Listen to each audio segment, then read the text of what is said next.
ጤና ይስጥልን። በቲክቶክ ክሬቲቭ አዋርድ ላይ የተሳተፉና የተሸለሙ ወጣቶች በሙሉም እየታደኑ ታስረዋል። የቲክቶክ ተጽዕኖ ፈጣሪዎች ሽልማት በተደረገበት ወቅት ጠቅላይ ሚኒስትር አብይ አህመድ ስለ መደመር መንግስት ለካድሬዎቻቸው እያብራሩም ነበርም። ይህ ማብራሪያም በሁሉም የመንግስት ሚዲያዎች እየተላለፈ በነበረበት ወቅት በአርትስ ቲቪ ደግሞ የቲክቶክ ክሬቲቭ አዋርድ ሽልማት እየተላለፈም ነበርም። ጠቅላይ ሚኒስትሩም ስለ ሀገርና መንግስታቸው በቀጥታ ሲያብራሩ በበይነ መረብ የቀጥታ ስርጭት የተከታተላቸው ሰው ከ800 የተሻገረ አልነበርም። በአርትስ ቲቪ የቲክቶክ ሽልማትን የተከታተሉ የበይነ መረብ ሰዎች ደግሞ 67000 ገደማ ነበሩ። ሚዲያችን በሰራው የሚዲያ ዳሰሳ በ18 ሰዓት ውስጥ የጠቅላይ ሚኒስትር አብይ አህመድን በጠቅላላ የተመለከቱ ሰዎች ቁጥር 8500 ብቻ ነበር። በሌላ በኩል የቲክቶክ ሽልማትን የተመለከቱ ሰዎች ቁጥር ደግሞ 1 ሚሊዮን ተመልካቾችን ተሻግሮም ነበር።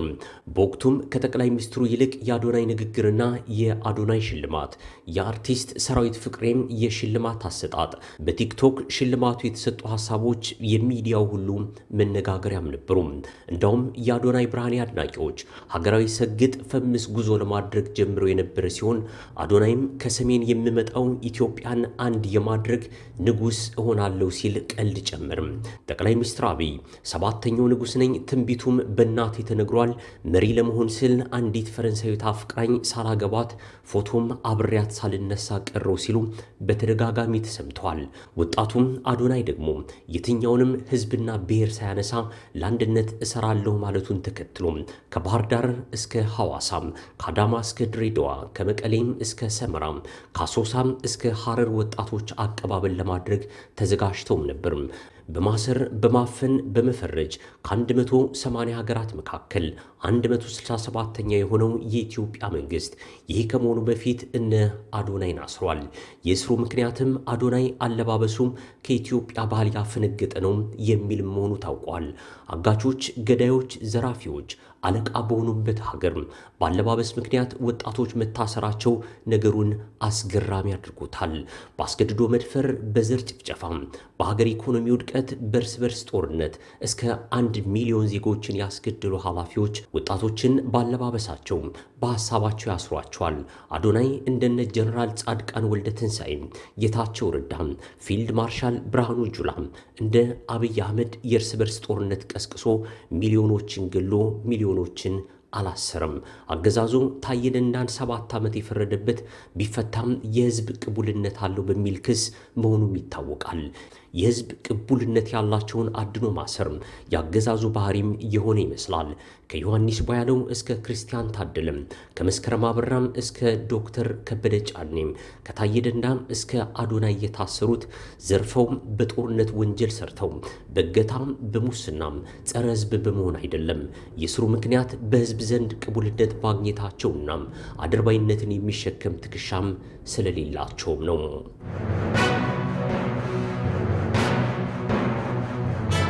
በሌላም የእስር መረጃ ቲክቶከሯና ባለሀብቷ በረከት ገበሬዋ ከታሰረች 3 ሳምንት አልፏታል።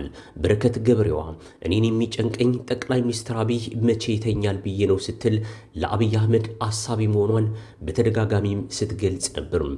በረከት ገበሬዋ ወይም በረከት አድራም ጠቅላይ ሚኒስትር አብይ የኢትዮጵያና የህዝቧ ኢየሱስ ነው አዳኛችን በማለት በሃይማኖቷና በአብይ አህመድ መካከል ድንበርም አጥፍታ ነበርም። በእርሻ ኢንቨስትመንት ውጤታማ የሆነችው በረከት አድራም ከስዊድናዊው ባለቤቷ ጋር ሆና በኢትዮጵያም ከ400 ሺህ ሄክታር መሬት በላይ ወስዳለች። ይህን መሬት እየወሰደችውም በብልጽግና አገዛዝ ዘመን ከ2011 እስከ 2016 ዓመተ ምህረት ነው። አዲስ አበባ ከተማ ላይ ብቻ ከ5000 ካሬ ሜትር በላይ ቦታም መውሰዷ ይታወቃል። በስጦታም የተንበሸበሸችው በረከት ገበሬዋ እኔን የሚጨንቀኝ የአብይ እንቅልፍ አለመተኛት ነው፣ እንቅልፍ ካልተኛ ቶሎ ደግሞ ከስልጣን ላይ ቆይ ይችላል ስትልም ነበርም። በዚህም ብዙዎች ወቀሳም አቅርበውባታል። አብይ አህመድ አዳይ ነው በማለት የአምላክን ስራ ለአብይ ብትሰጥም በመጨረሻም ከእስር አላመለጠችም። በረከት አደራም የታሰረችው በነፃ በመንግስት የተሰጣትን መሬት ዘርፋ በመቀየር በፒኤልሲ ስምና በአክሲዮን ስም መሬቱን በመቸርቸሯ ነው ተብሏል። ለእርሻ የተሰጣትን መሬት ወደ ሪል ስቴት በመቀየርና በነፃ ያገኘችውን መሬት በመሸጥና በማጭበርበር ተጠርጥራ ለስራት መዳረጓ ታውቋል።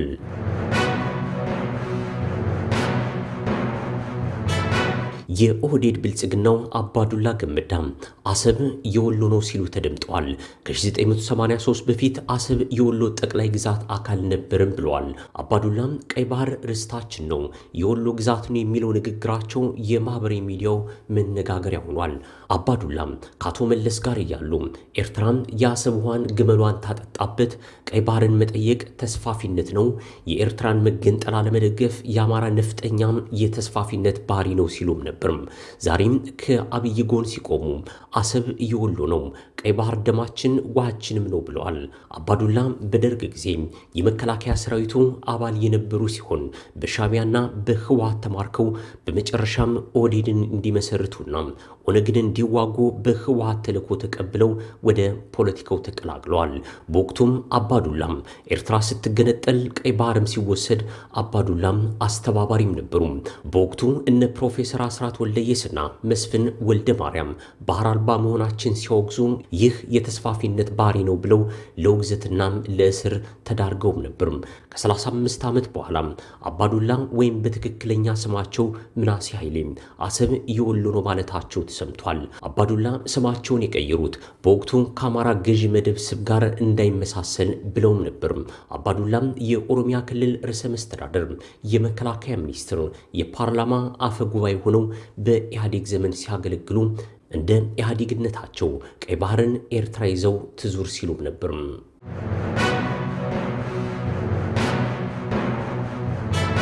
አሻም ቴሌቪዥን ራሱን ከሚዲያው ዓለም አሰናብቷል።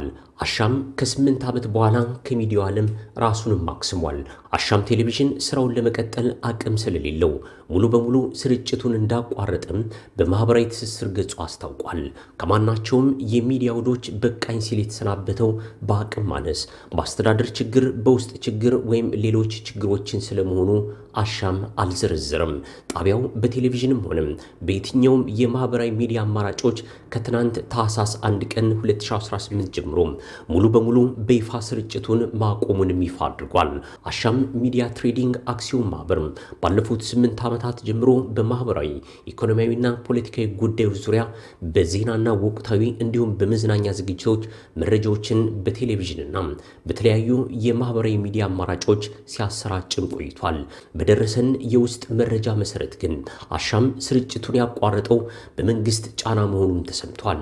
በመጨረሻ ማስጠንቀቂያ ላይ የሚገኘው አሻም መንግስት ዘጋው ከሚባል ራሳቸውን አክስሙ ተብለው ኃላፊዎች ተገደውም ተዘግቷል። አሻም በተሻለ ፍትሐዊና ለእስረኞች ድምፅ በመሆን የሚታወቅ የቴሌቪዥን ጣቢያ ነበር።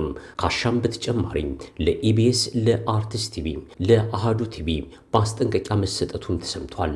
ከመንግስት ሚዲያ ውጭ ሌላ ሚዲያ ኢትዮጵያ ውስጥ አያስፈልግም እየተባለም ይመስላል። ጤና ይስጥልን።